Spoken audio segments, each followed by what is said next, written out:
Hey, what's up, everybody? Welcome back to C4C Apologetics. Today's interview is somebody that's been very influential when I was starting off in Christian apologetics. He's the author of numerous books to include Cold Case Christianity, Forensic Faith, God's Crime Scene, and was also featured in the movie God's Not Dead 2. He's none other than former homicide detective J. Warner Wallace. And so, Jim, just thank you for spending some time with us today. Yeah, delighted to do so. You don't know sometimes when you write a book what kind of reach it'll have, what kind of legs it'll have, but you just feel like you're called to do it. And then it's just great to hear that, people actually in some way found it useful. So thanks for having me. Yeah, you mentioned that Cold Case Christianity was how I was introduced to you, if you will, and your methodology as far as apologetics is concerned. Right.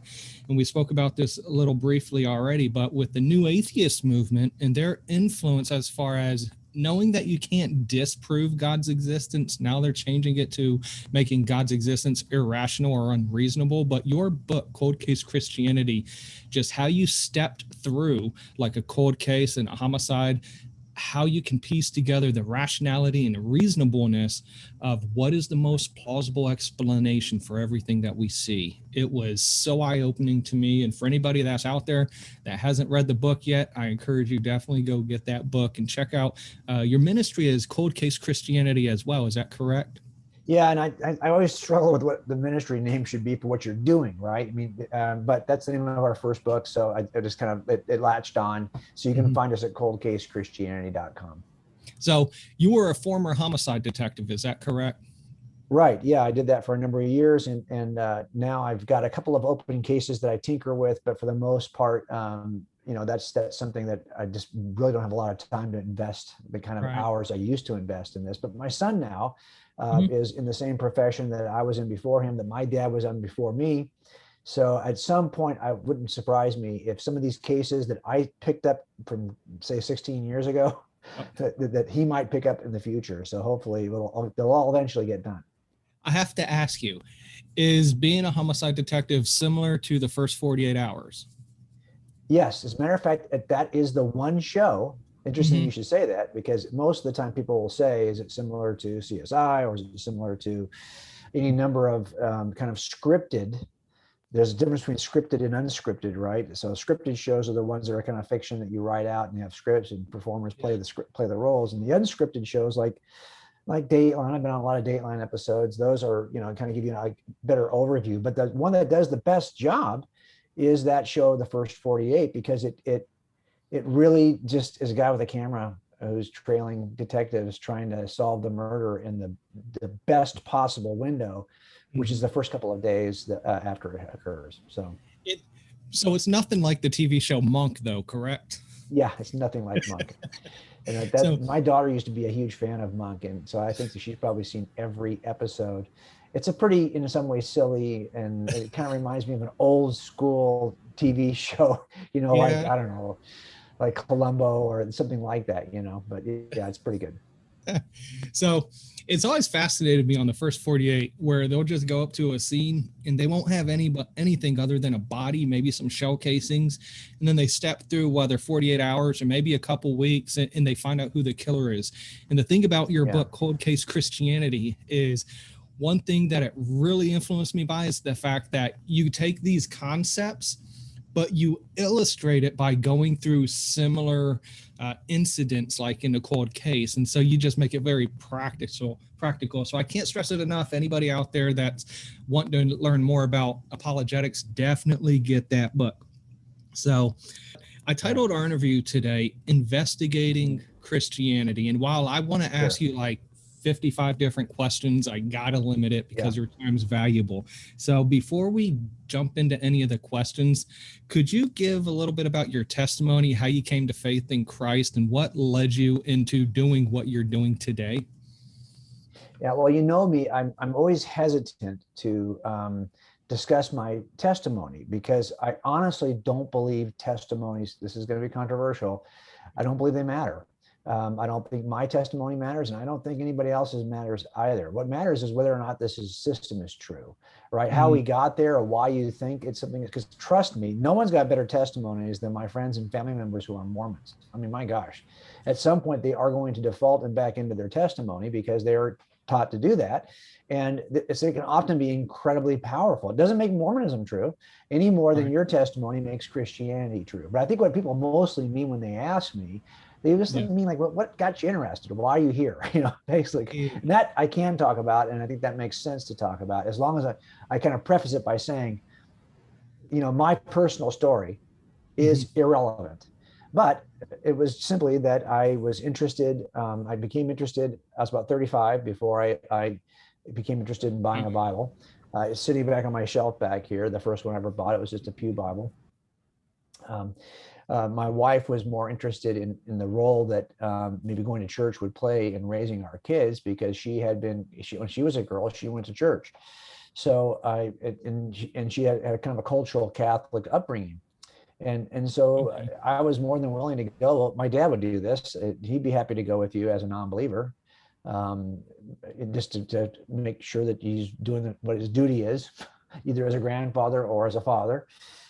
He'd be happy to go. Doesn't mean he has to believe it. And I was the same way. I was more than willing to go as a non-believer. It would just be one of those things I would have seen as part of my duty as a good husband and father.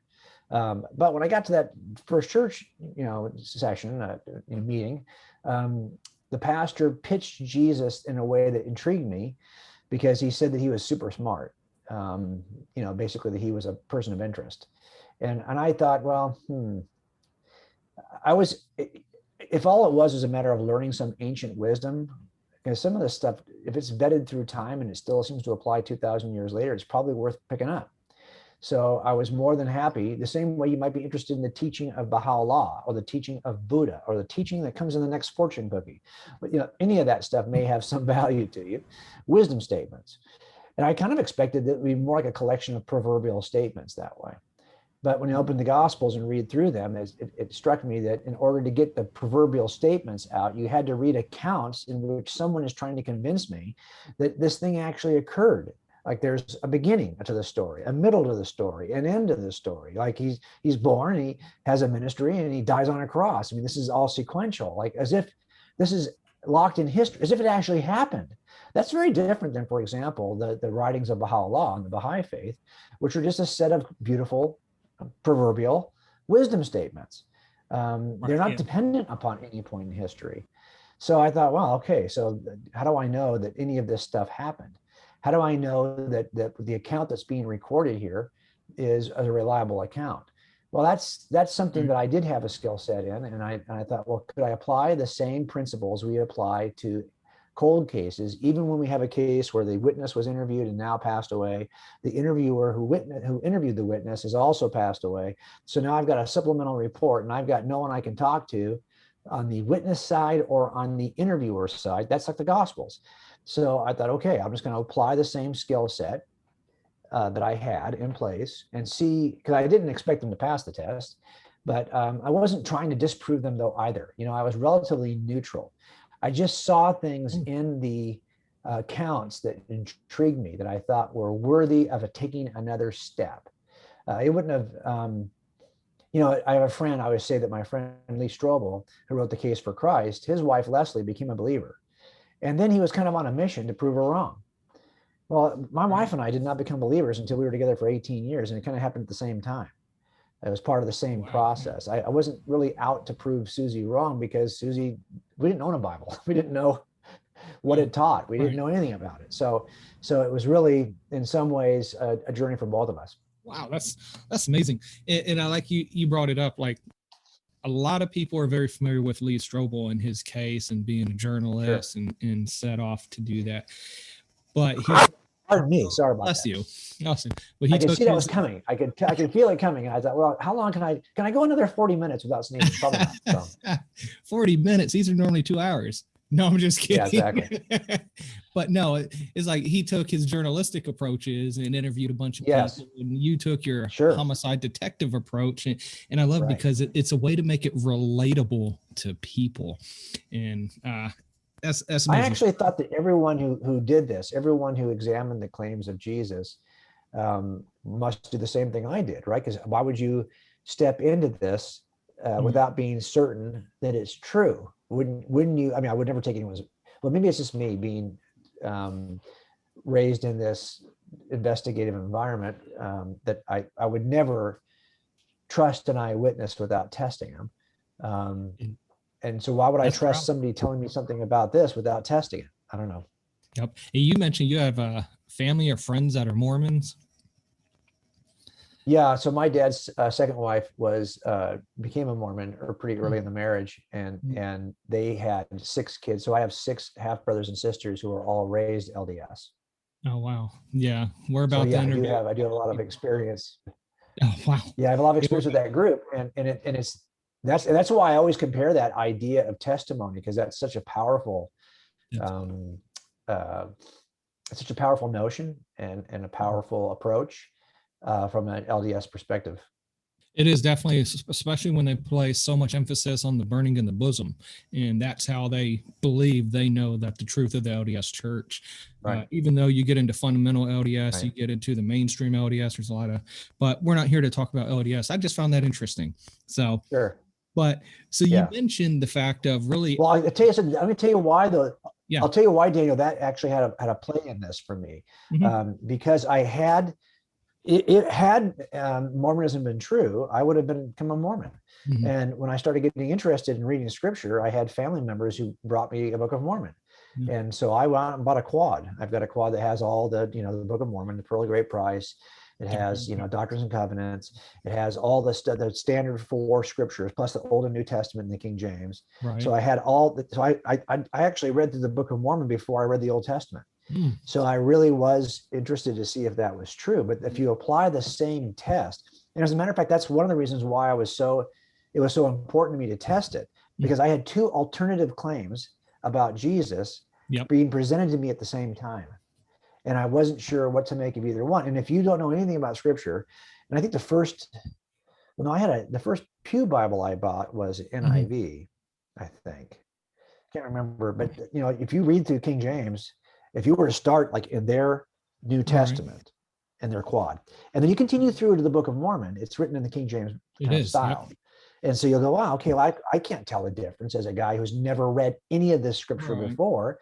I can see why you would say, oh, it looks like it's pretty much the same, right? I mean, so I applied the same test to the Book of Mormon that I applied to the New Testament. And that's really how I decided which of these 2 systems was legitimate. Right. And like you said, the Jesus of Mormonism is diametrically opposed to the Jesus of Scripture as well. Yeah. And it's interesting in the Book of Mormon, there's chapters of like First Corinthians and Isaiah that are just word for word quotes, if you will, within there. And it's just interesting. But so you mentioned a lot of information about evidence. You wanted to investigate and look at the evidence for it. So really, to me, I chalk up apologetics as evidential, presuppositional, and experiential. And so it really seems like you lean more towards the evidential approach of apologetics. What would you say to those Christian apologists? I believe that there are some really well-meaning ones that put so much stake in, no, presuppositional apologetics is it. We reject forms of evidential apologetics. What would you say as far as that's concerned? Well, I mean, look, I never approached this. It wasn't as though I was not a Christian when I started, so I didn't understand what the word apologetics even meant. And so when I can tell you, I got here by way of examining the text evidentially. Didn't know whether that was part of any longstanding theological tradition or not. Didn't care. This is just how I ended up here.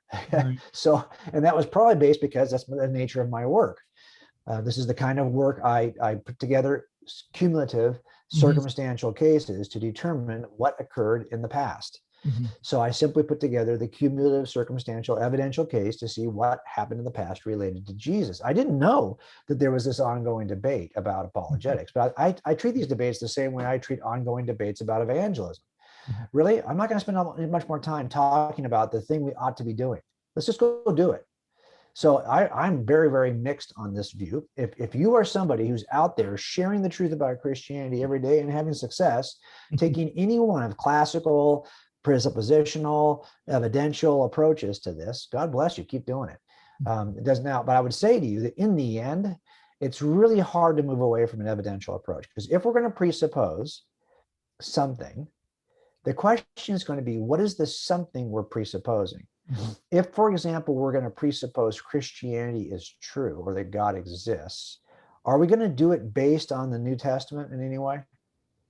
Because if we are, what are we basing it on? We're basing it on claims made by eyewitnesses. Well, now you're stuck with direct evidence. So you're presupposing that the direct evidence, you're back to evidentialism. Right. So I think in the end, you're kind of stuck with having to base your beliefs in something. If you presuppose these are true, well, what is it you're presupposing is true? It's a body of evidence. Now we can argue about whether or not the Gospels really are eyewitness accounts, but if they are, then we are stuck with them as direct evidence. That's the nature of eyewitness accounts. It's the only thing that qualifies as direct evidence. And so you're stuck with that form of evidence. I think in the end, and also a lot of my Mormon friends are still very presuppositional in their approach to Mormonism. I mean, think about it. They would say that whatever you're basing your faith on, it's not true. It's been corrupted. It was lost in the earliest centuries of Christendom. At the death of the apostles, there was a falling away, and the plain and precious truths of Christianity were lost. And that great apostasy means that whatever you're basing your stuff on has been corrupted.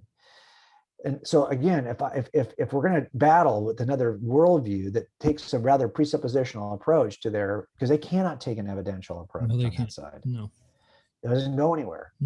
So in the end, the evidential approach is what separated truth from error for me. And so but at the same time, you'll find that there are times when I'm talking to somebody when I realize this is a presuppositional issue that I need to address with him or her. And so I'll slip into some other form of argument or some other form of thinking or reasoning or approaching an event, but all of it. But my goal, and I mean, this is me becoming an old man, that my goal is no longer that I care to win this argument. To be honest with you, I just, in the end, I want to share Christ with you. This is just a way, hopefully, to remove the barriers that you've constructed so that I can get to the gospel. And if I'll take any strategy I can to do that, but I always put it this way. When you have an officer puts on the radio that he's engaging some suspect, shots have been fired, and he's down, and he needs backup. You're going to drive by a lot of stuff to get to him. You're going to drive by a lot of misdemeanors that occur in your presence. You're going to drive by a lot of felonies. It could be a purse snatch. You know what? Sorry, I'm en route to a shooting. I'm en route to I'm code 4 en route to I'm a code 3 en route to something dire. And I feel like sometimes we are in a code 3 culture, but we want to stop and navel gaze and argue about how we're getting there. When the reality is we got shots fired. So I think that for me, I try to focus on the major on the majors and take my eyes off the minors. And I think that however we categorize these approaches, I'm not opposed to anyone who takes, as a matter of fact, you'll see I've got several, I retweet on my phone. I have an RSS reader that follows 600, 700 different blogs. And on my social media, I'm constantly posting the best articles from people who are writing in apologetics. I just follow apologetics blogs. You believe it or not, there's that many out there. And so a lot of them are presuppositional. And I think people are surprised that I would post, because sometimes we can argue with each other, right? You'll see there's some banter back and forth between evidentialists and presuppers. I don't care. If it's helpful and it helps to pull down a barrier so that people can hear the gospel, knock yourself out. Amen. That's exactly how I'm feeling too. And a lot of times, early on when I was trying to get into apologetics, I've had to learn that it's not an academic debate to win. It's a spiritual warfare that must be fought type deal. And I love what you said, it doesn't matter. Evidence, presuppositional, whatever way is going to break down that wall to be able to reach them for Christ. And again, the way you're able to take like an illustration of, okay, you're on scene, you got to report to a shooting, you're going to pass all these other peripheral issues.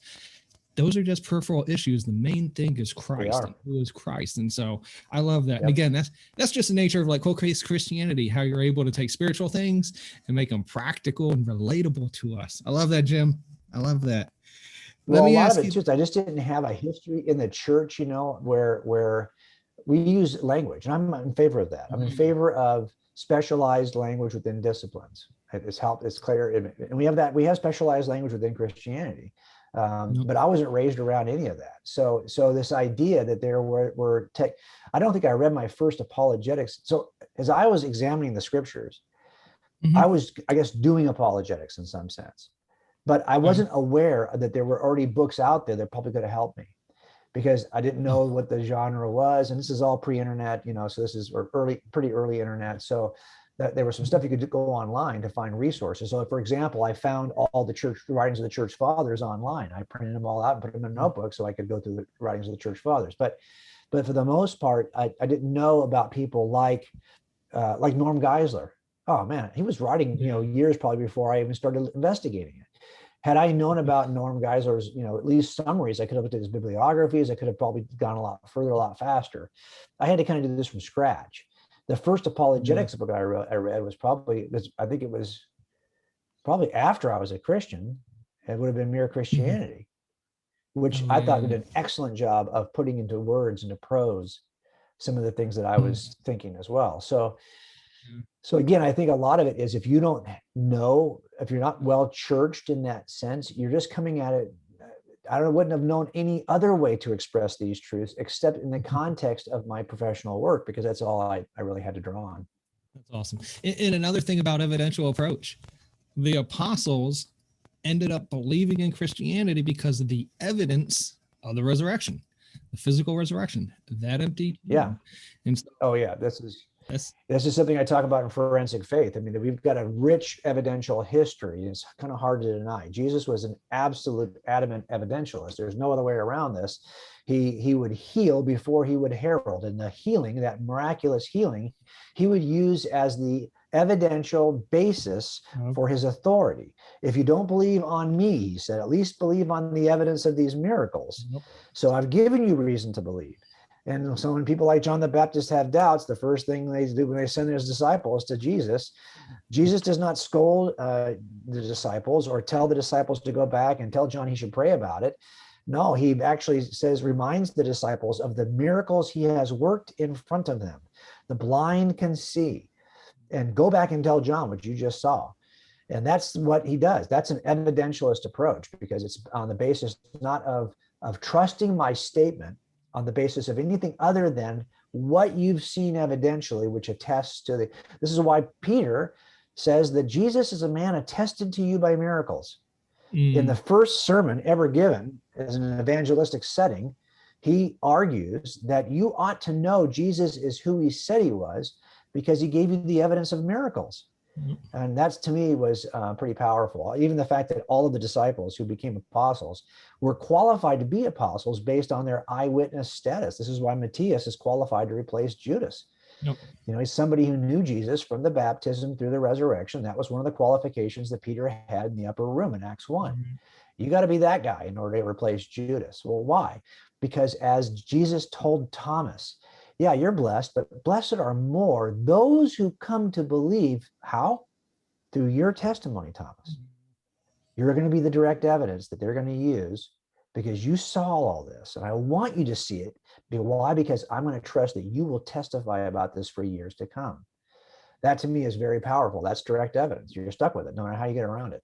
Yeah, and that's amazing, because that's one thing that Christianity has over any world religion, really, and especially Mormonism, because there's nothing attesting archaeologically or even historically as far as the claims within there. But one of the things that really gripped me reading Cold Case Christianity was the aspect of abductive reasoning.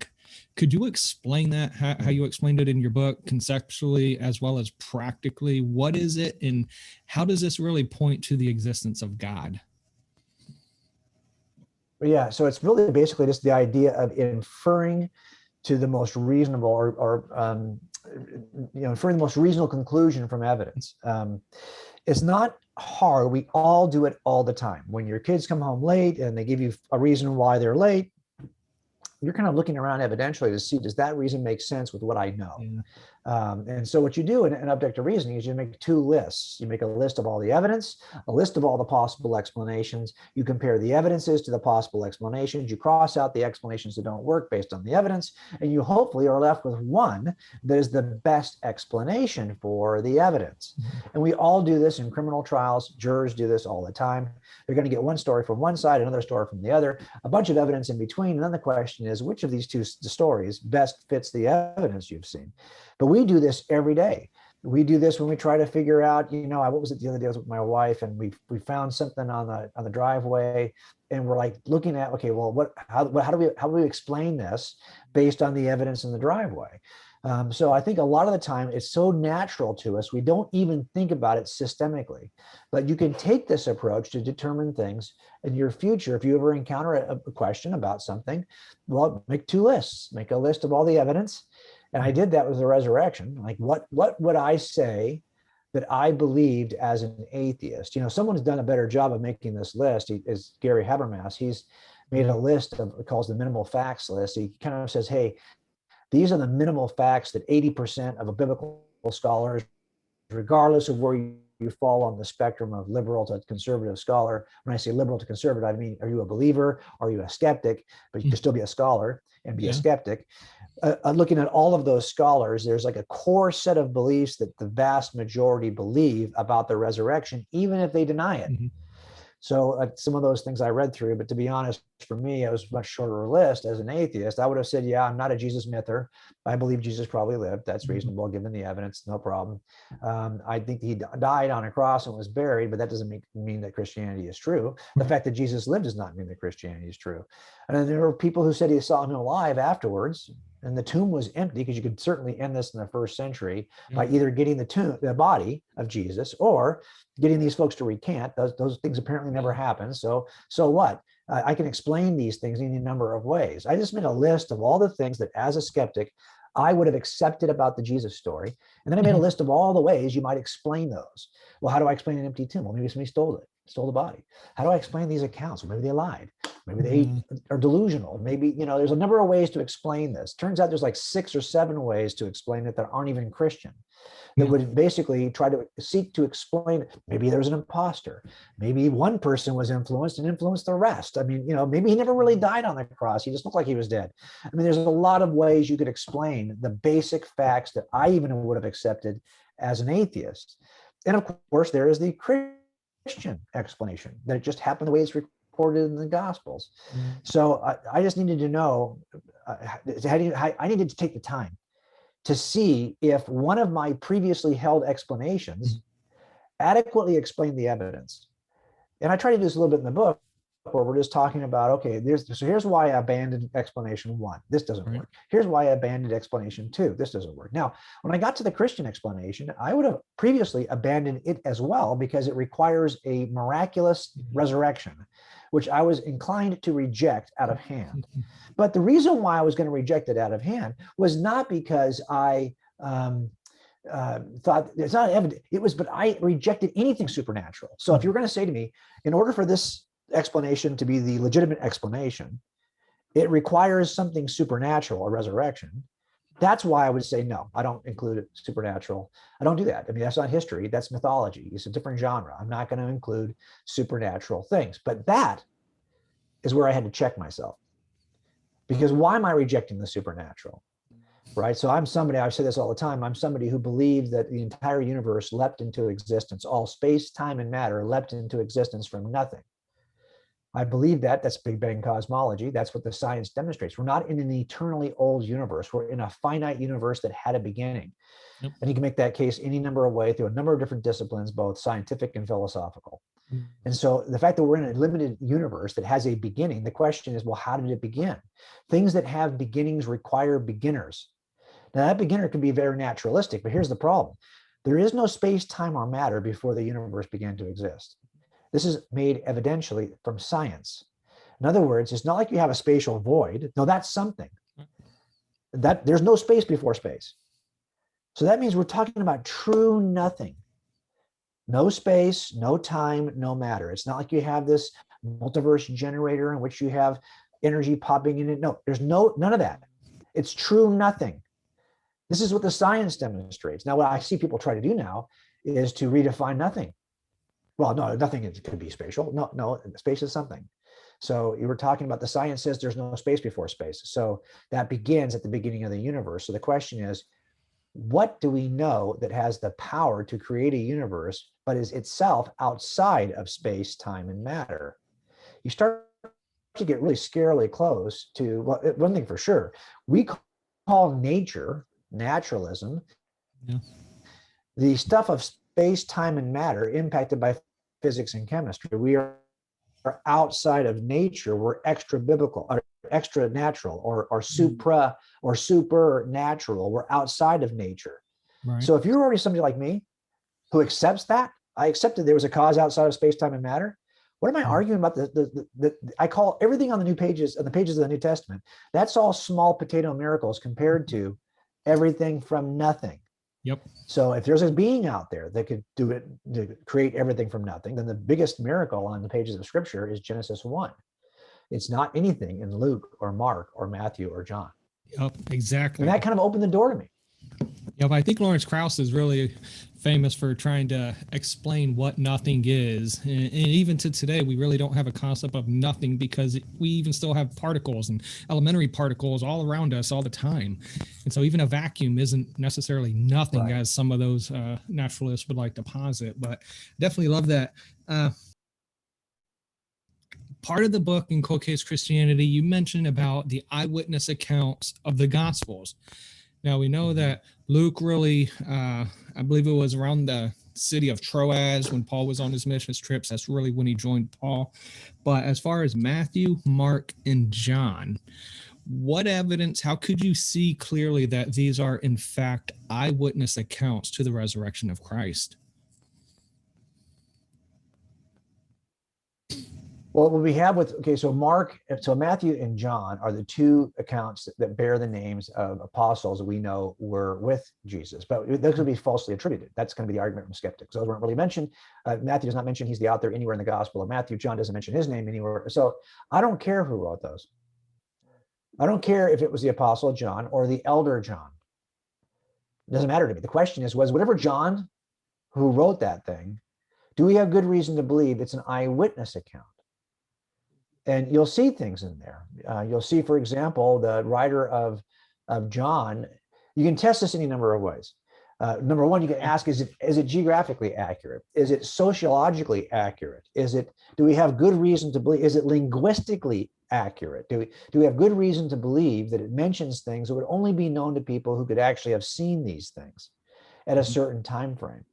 You know, the pools of Bethesda that John talks about in the Gospel of John, and he uses a present tense, as if these things, he's writing as if you could still go there and visit this pool. That pool was destroyed in 70 AD during the Roman siege of Jerusalem. So it looks to me that he's talking about something that was in place early. And so we have to test all these accounts to see if they really pass the test of eyewitnesses. And so that's what the whole second half of Cold Case is about. It's really about what is the test that we apply to witnesses in criminal trials to see if they're reliable witnesses. And it's a 4-part test. Was the witness really there to see what he said he saw? Can he be corroborated in some way, knowing full well that this corroboration is going to be a fraction of the overall account? Because my cases there's no video back in those days. So a case in 1972, there is no glowing rectangle to record it with. So you end up with, you gotta, like, what do I have? There's several different kinds of touch point corroboration. The third thing is, has this guy changed his story? Been on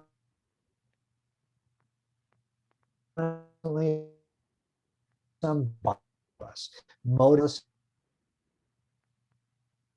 something that's not true, because it favors witnesses. You could apply that test to the Gospels, but really the question is, there's an authorship issue here, it seems to me.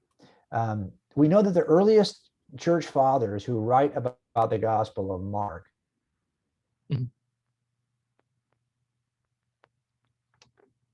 attribute it to the Mark of the who, according to Papias, for example, wrote this at the feet of Peter in Rome, when Peter was not really setting out to give a linear account of Jesus. And Right. Mark's account, according to Peter, is accurate, but it's not orderly. He even admits it's not in precisely the right order. And then you have someone like Luke, who's in the first person at certain places in the book of Acts when he's writing, but he clearly doesn't know, he didn't know Jesus, but now he's encountering all the people who did see Jesus. And he says in the first paragraph of his gospel that he is referring to those who were eyewitnesses and servants of the word, Jesus. So the question then becomes, why do we, I hear all the time, you can't, Luke didn't write Luke. Look, if you didn't have the book of Acts, if you're just in some small church in Asia Minor and you had a gospel, because that was the one copy of manuscript you actually had, you had the gospel of Matthew, would you even know who Luke is?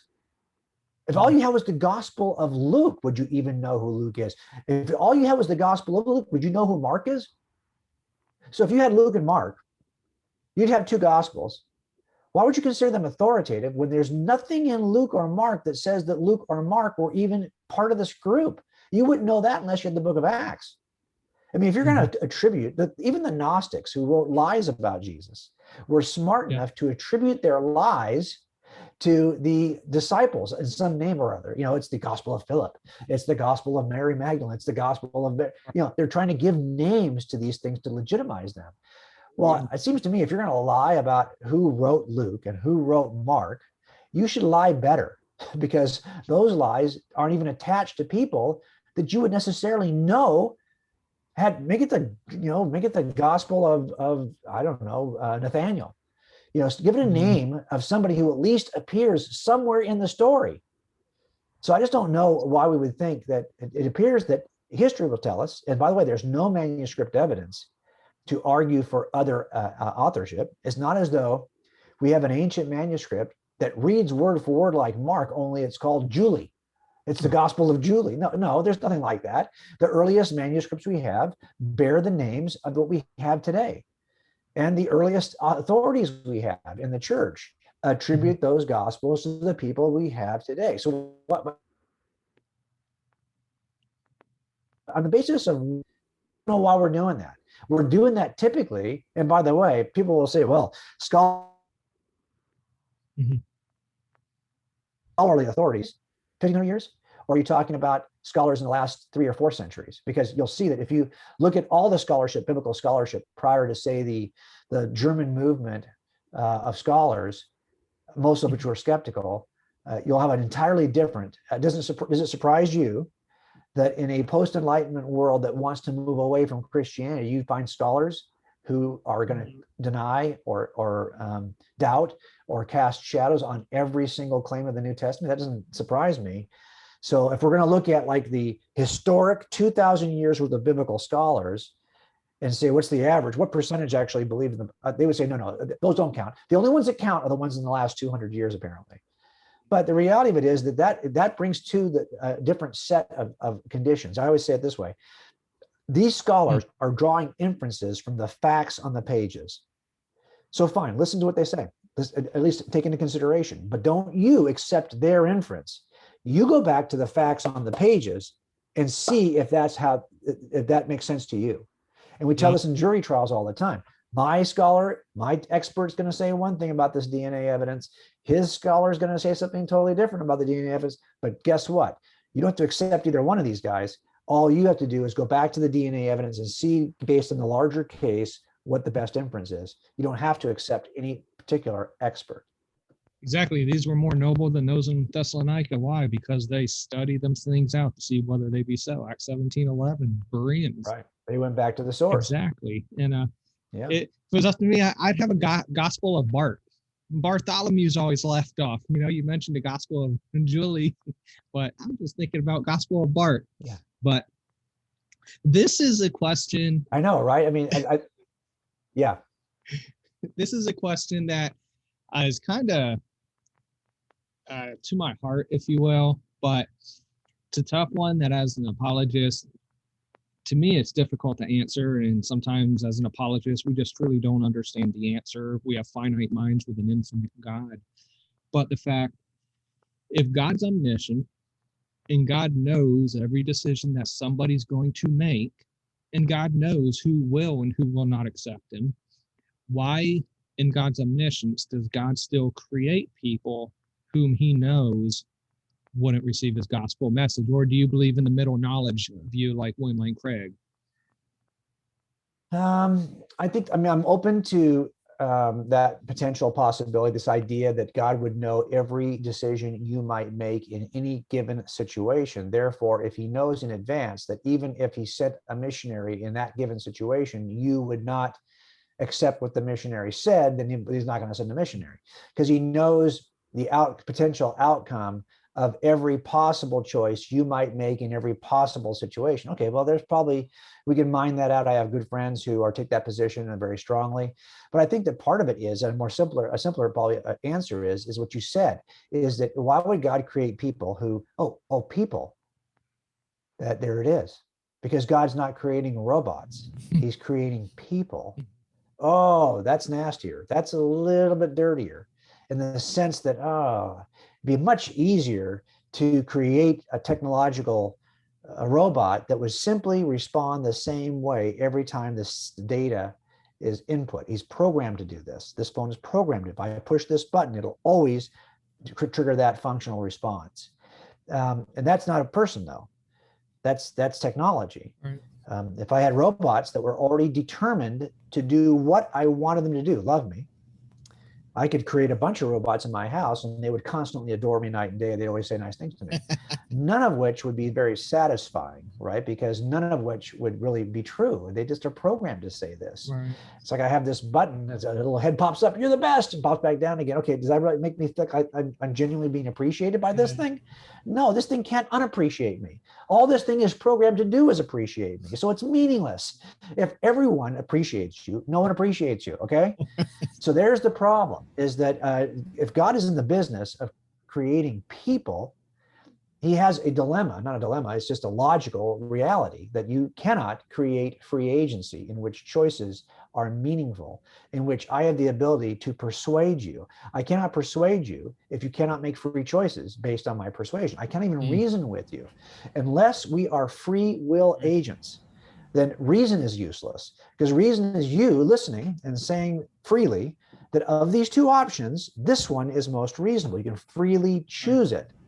Without free agency, you have no reason. You also have no love, because love has to be offered freely. And you can also have no blame, because I couldn't choose otherwise. You can't blame me. You can have no creativity, no art, because that's about taking free choices about painting or drawing or writing or videoing, whatever it may be. So it turns out that the things that most of us think are the most important, love, accountability, creativity, reason, even if you're not a believer, those things probably matter to you. Right. But in order to get those things, you'd have to have a causal agent or causal source that could allow you the free agency to be uncreative and unreasonable and unloving, right? Those things have to be an option. Yeah. Because you can't have one without you can't have true love and reason without free agency as the foundation. So that means in order to create a world that we all think a good God would create, a world in which reason matters, love matters, accountability matters, creativity matters, God has to do the dangerous thing of creating a world in which free agency is the foundation. And that means that some of us are going to hate him and are not going to use reason and are not going to want to create anything beautiful and are not going to want to be held accountable afterwards. So you have, it's logically unreasonable to create a world in which one is separated from the other, because all you'd have then is robots, and those things would be absent from the world.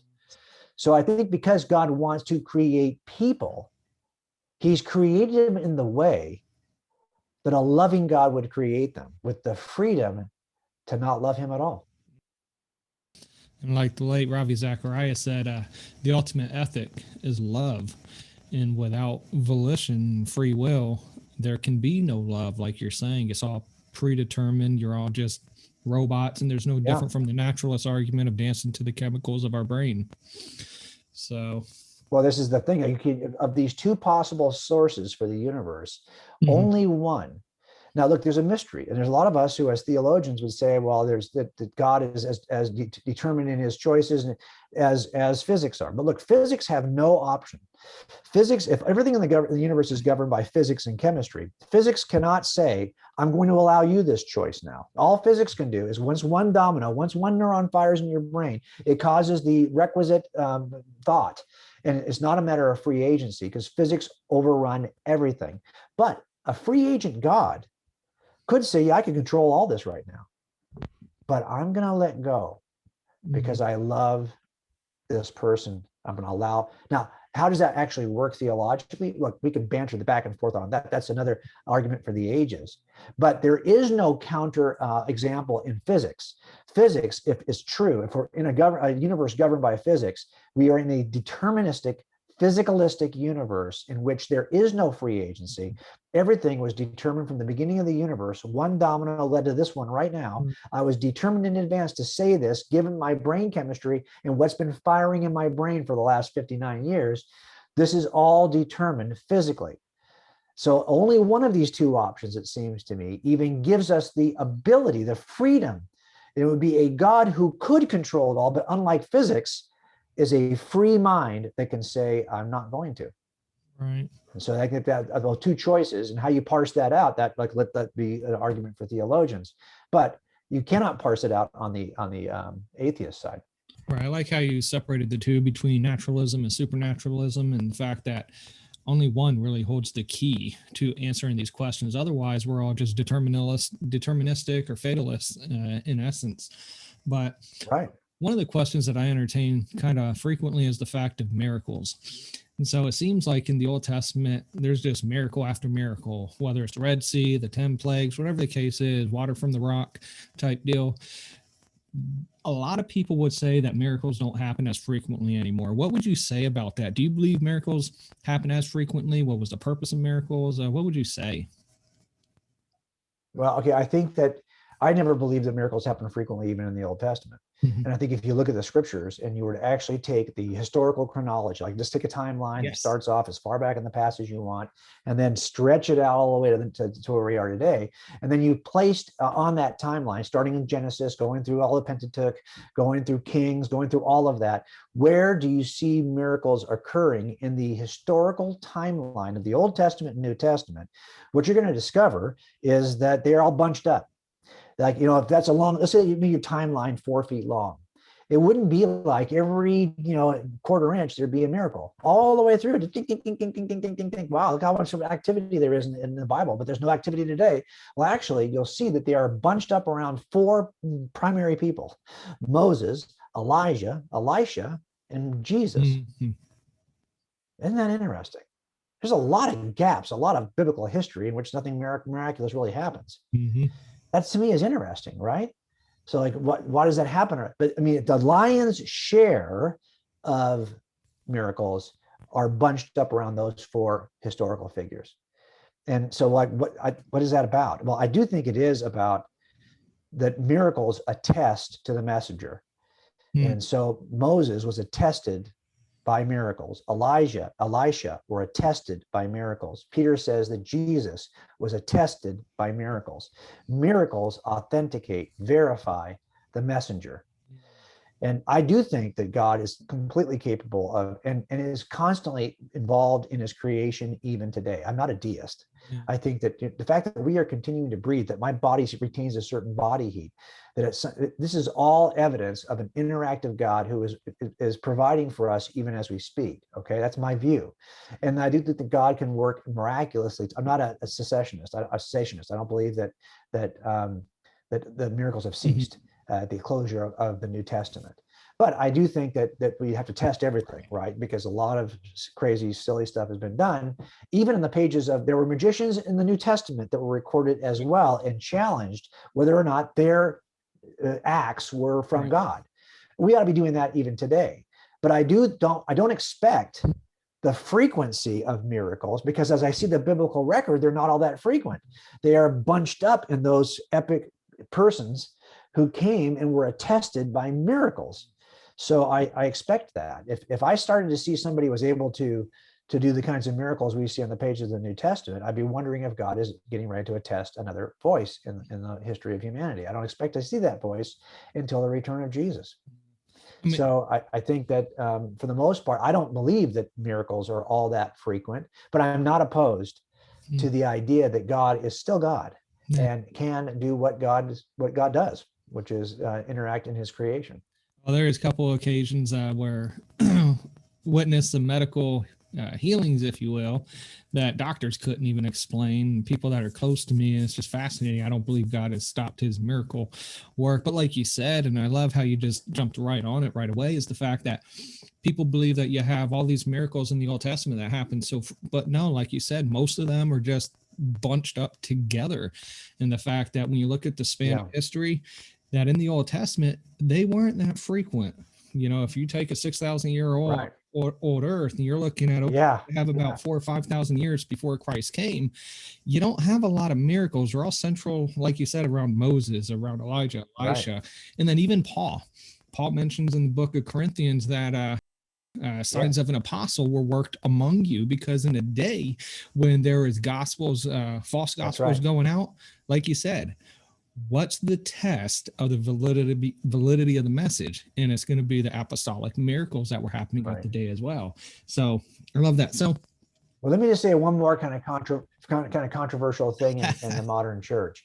I still see that people will try to say, hey, you don't got the service where we're going to have a miracle healing, whatever.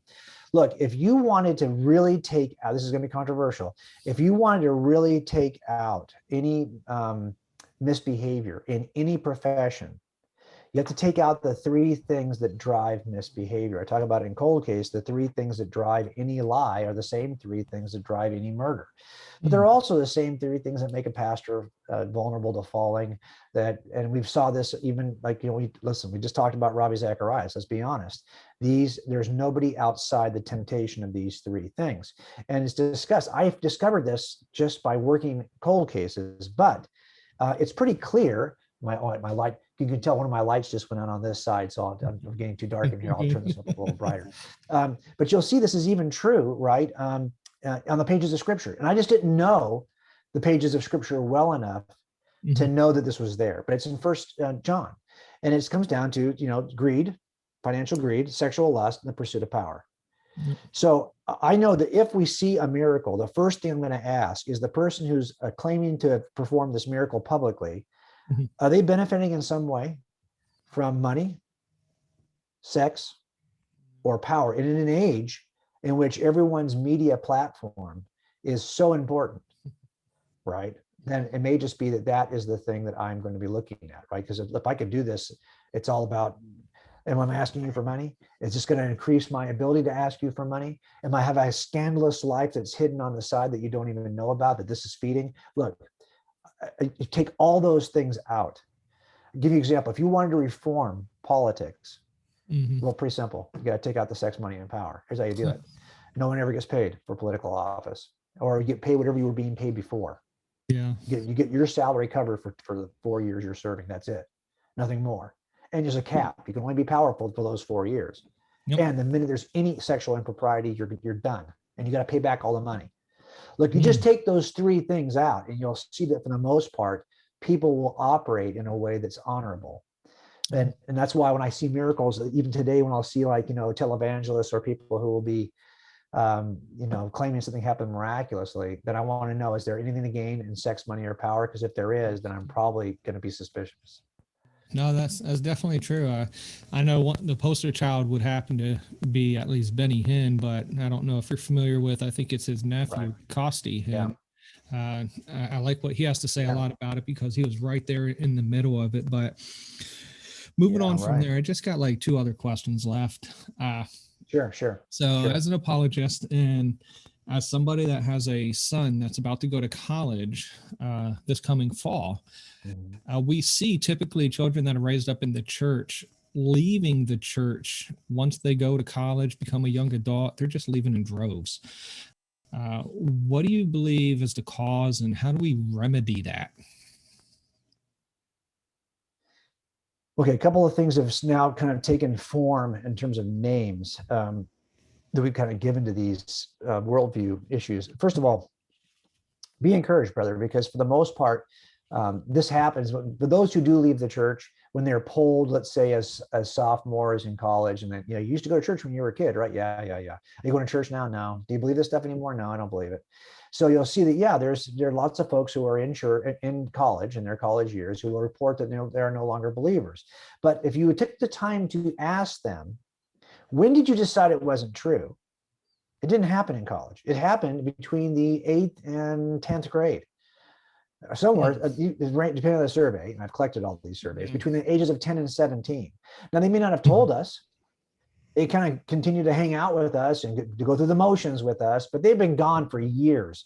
Now they get into a place where they have great liberty to be gone, and so they're public about it, right? Because they didn't feel as comfortable about it when they were still living at home. I get that, but they didn't leave while they were there. They left while they were here. So it turns out that parents still have a role to play. The age of skepticism usually starts when somebody exposes you to skepticism. And that used to be a stranger in university. Back when I was a kid, that hasn't been true for years. Now it's the minute you give your kids the glowing rectangle. This is where skepticism comes from. You give it to them usually in junior high, or somebody else gives it to their friends in junior high, and then you're stuck. So I would say that for the most part, we as parents still have a role to play in this. And we should be encouraged that we can still, it's going to happen earlier than you think. The time to, I always say that, like high schools, for example, they'll teach Christian worldview and apologetics in their senior year before they go to college. It's too late. You need to teach that in the 7th grade, because that's before they encounter skepticism in a culture that's constantly pushing skeptical. I mean, if you watch Netflix, there are very few shows that would advance a Christian worldview on the most popular streaming video service in the country. And, it used to be, as Christians, we would think, well, the family's important. So I'm going to form a ministry is going to really advance Christian worldview. And so we're going to invest in political candidates that advance the Christian. Really? That money was better spent in the arts, because it turns out that what's happening on Netflix is far more influential than whatever your politician locally is saying, especially in the minds of young people. So I really think we have to return to the arts, and we have I just wrote another book called Person of Interest, and I examine the role of Jesus as played historically in the arts. And I will tell you that we have abandoned what we used to lead, and we need to return to a position of leadership, because we have a beautiful, true story that could be told in any number of forms, without even talking about biblical events. There are Christ figures in some of the greatest literature ever written. That share the attributes of Christ, even though they aren't Jesus on the pages of those books. They were influenced by people who either believed in Jesus or were so saturated in the divine story that they couldn't help themselves but write it again. So I think that we have to go back and reclaim the arts. And if we don't do that, we neglect that at our own peril. Now, as far as, what's causing this, I think that young people, Gen Z, are probably, we wrote a book about Gen Z called So the Next Generation Will Know. I wrote it with Sean McDowell. And we really are talking about strategies to help teach Christian worldview to the next generation. And I will tell you that what the next generation, and a lot's been written about this already, this idea of expressive individualism. It's kind of the term I'm hearing now applied to this. What I used to always talk about was the growing role of autonomy, but it really is the same thing. It's the idea that I can create my own world, and my world's the only world that matters. I can actually find news services that reflect my echo chamber. I can find media and consume media that only reflects my interests. I can be so geeked out on one video game, I can find websites in family, community, relationships with people who have that very small, same niche interest. So I have autonomy.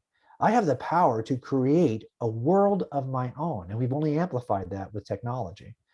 So all these young people, and all of us as older people, are able now to create micro narratives about reality. And here we are as Christians arguing that there's a meta narrative that we really are called to bend our knee to. Why? Why would I do that? When I am in the custom, I've got a decade of technology encouraging me to create my micro narrative. And so it's this idea that we are so individualistic that I'm the only one that matters. You be you, baby. It's all that matters. And so there's no objective transcendent truth claims. Everything is a matter of subjective opinion. And I think that is not just true for young people, that's true for all of us, because the technology is it's not like we make an effort to broaden our horizons. Instead, what we do is we make an effort to draw lines in the sand and stand on our side and create groupings and our tribes. We call this, how do you market to your social media tribe? You heard that kind of language. Yeah. We're becoming more tribalistic in our way of seeing the world, yet we're arguing as Christians, as followers of Jesus, that God has called us to a family that's going to erase those divisions. Yeah. And I think that the technology is encouraging us to draw stronger divisions. And that's one of the challenges we're going to have to help young people see. I think it's going to start with it. It's so much more foundational that I don't know you can talk about the gospel until you first talk about the things that precede the gospel. And one of those is the nature of truth. What is the nature of truth? Because if it's all a matter of subjective opinion, then why would you even care what my opinion about God is? You can have your own. It's of equal validity. So I think we're going to have to step back and talk about the nature of truth. So it's a form of really a growing rise of humanism, would you say? Yeah, I mean, I think that if you could trace the philosophical pedigree, the philosophical history of this, I'll be quickly out of my depth in doing that. So all I can do as a detective, right, or as a father, as a youth pastor, is to simply look at what I'm seeing, see how this technology is amplifying it, and then trying to help people to call back from that. Even though even all moral truths now are just seen as relative to people groups or to individuals. That in my way of thinking, that's okay. Doesn't hurt anybody. There's no list of transcendent moral truths that people are willing to bend their knee to. They've all developed instead in their own mind a set of personal moral truths. Right. But remember, even the worst criminals in history have done that same kind of thing. It doesn't mean that, but again, I think what happens is I can say, well, look, Richard Ramirez, the Night Stalker here in Los Angeles, he had his own set of moral truths. But you would argue, well, yeah, but he had victims. He victimized people. That's different. Okay, well, how about this then? This Me Too movement has been popped up, in the last couple of years, and it's very important, I think. It's very important because I would agree, this is not right. It needs to stop. But if all of moral truths are simply a matter of opinion, then the actress who thinks that she has rightfully been violated has no way to argue for it. Because the producer who's making her do this thing can say, well, look, I have what you want. I have the job. We outnumber and we outpower you. Yeah. This is how it works in this business. If you want that acting position, you're going to have to do this. If you don't like it, just don't apply for the job. You don't have to have this job. Go do something else. There's no victims here. If you voluntarily want this position, you have to voluntarily do this thing. Yeah. And of course, we would say, no, you can't ask actresses this casting couch ridiculous misbehavior that you've seen reported in the media. It's wrong, we would say. But it's not wrong because she thinks it's wrong. And it's not wrong if he thought it was or isn't wrong. It's wrong because it transcends both the victim and the perpetrator. There's it's transcendently wrong. Which means that it's objectively wrong. It's not a matter, the only way for it to be subjective is if an individual thinks is all where it's coming from, or a group of individuals, a group of subjects. But we already know you can't measure it that way because there was already a group of subjects called producers in Hollywood who thought it was okay. Yeah. And they had the power in the thing that these actresses wanted. And we think, no, it's not okay. And you know why it's not okay? Because moral truth is also objective. And it's not everything in the world is a matter of subjective opinion. Even moral claims transcend person groups. And we have to help our young people see that by finding examples in culture where we can argue. So that means I have to get, until I get a bunch of people to agree with me, it's okay to do this? No. Until the culture finally agreed that it wasn't okay. You know how long people knew that that's how some actresses had to do things to get certain roles? Do you know how long that was going on? Why did everyone turn a blind eye to it? So you mean it was okay back then, but it's not okay now? No, it was never okay.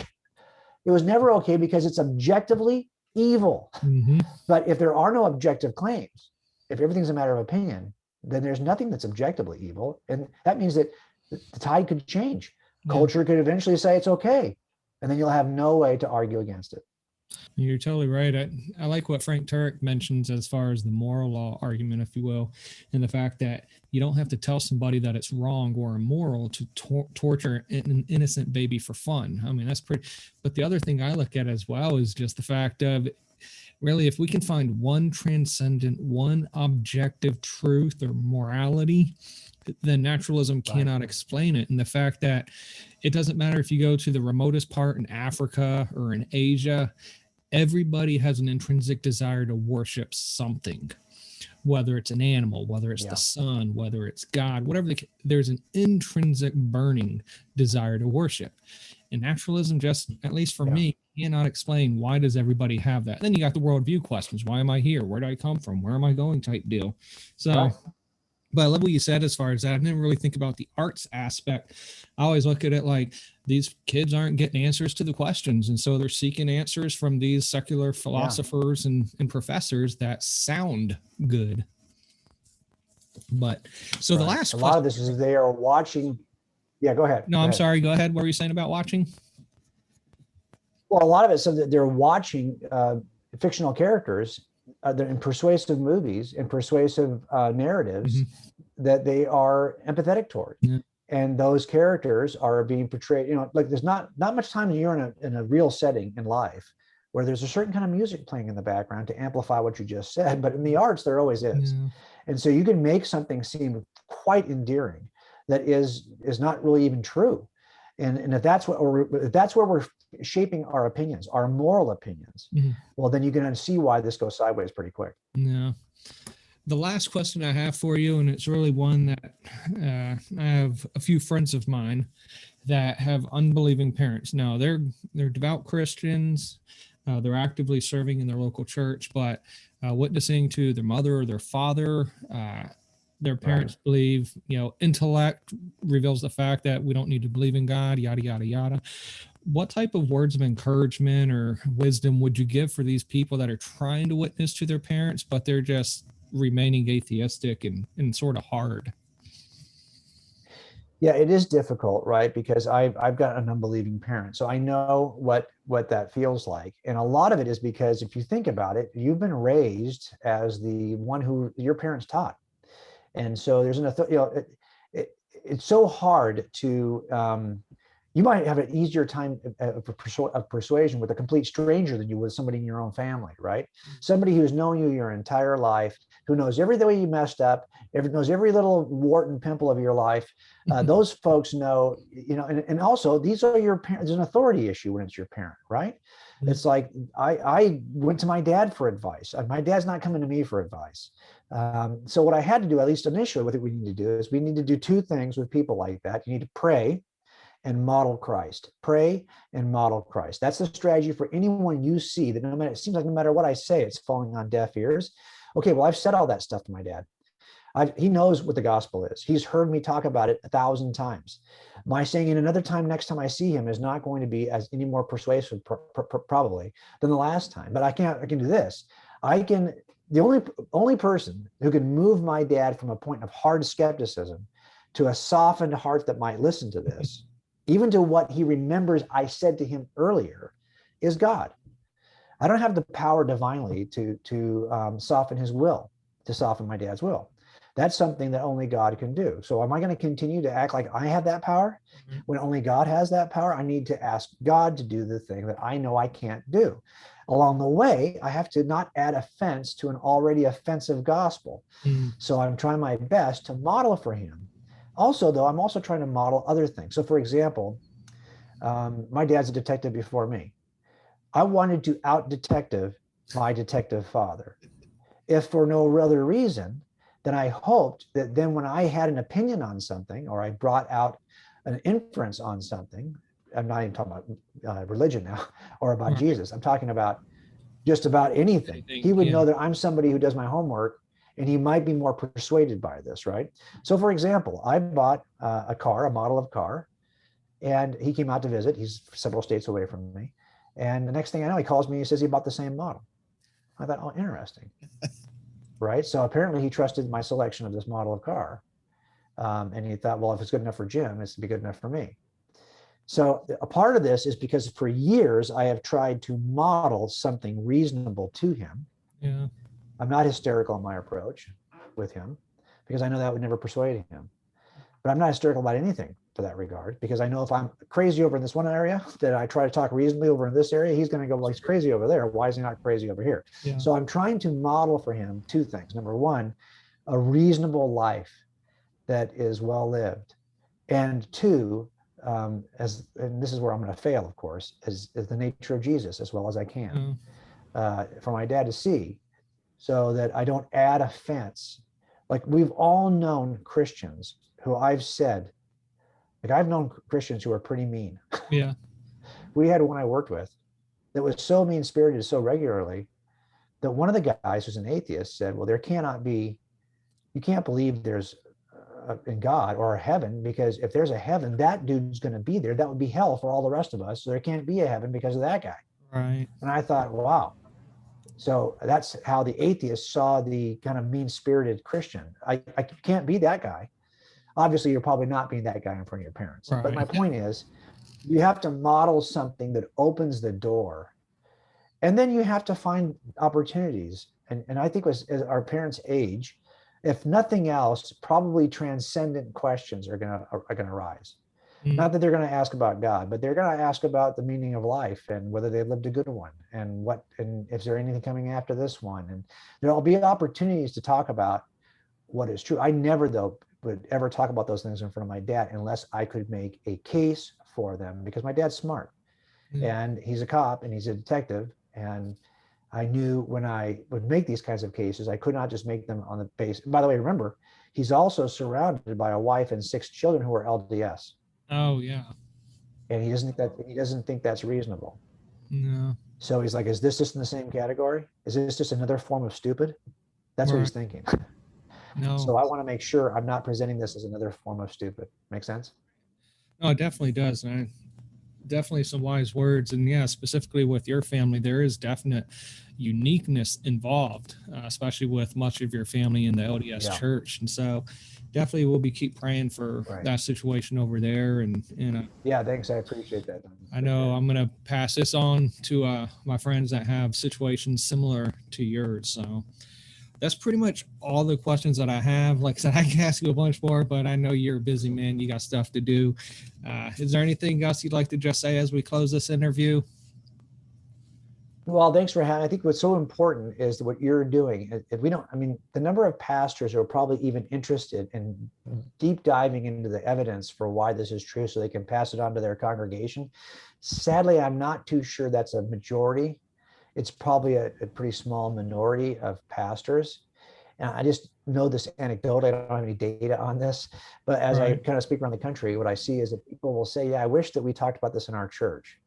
And it doesn't seem to be happening. So the fact that you're even willing to engage, just want to congratulate you for taking the time to engage these issues, because not everyone who's leading church groups is necessarily interested in it, because a lot of it was, this wasn't their own way into the worldview. And this is a lot of work. Like already you've demonstrated that you've had to read a number of sources, and some of these are pretty hard reads. If you're reading philosophy, for example, to understand the kind of the historical background for some of the things we're talking about, those are not easy reads. And so to be committed to doing that it's commendable for sure. So I want to just congratulate you in that area. I appreciate that, Jim. So your ministry is Cold Case Christianity, correct? Yeah.